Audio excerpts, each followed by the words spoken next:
এটা তো খুব স্বাভাবিক, আমরা অনেক আগে থেকে বলে আসছিলাম যে ইলেকশন কমিশন বিজেপির বিটিং হয়ে চেষ্টা করেছে কখনো একটা সম্প্রদায়কে বাদ দিতে, কখনো রোহিঙ্গা নামে সাধারণ ভোটারকে বাদ দিতে, এবং যেটা ঘটার এইটা একেবারে প্রি এস্টাবলিশড।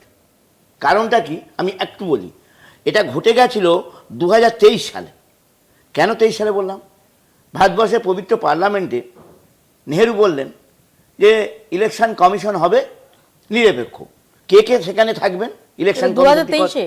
হ্যাঁ না, 2023-এ বলছেন। 2023-এ এই ঘটনাটা ঘটেছে।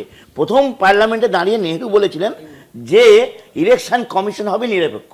কে কে সেখানে থাকবে?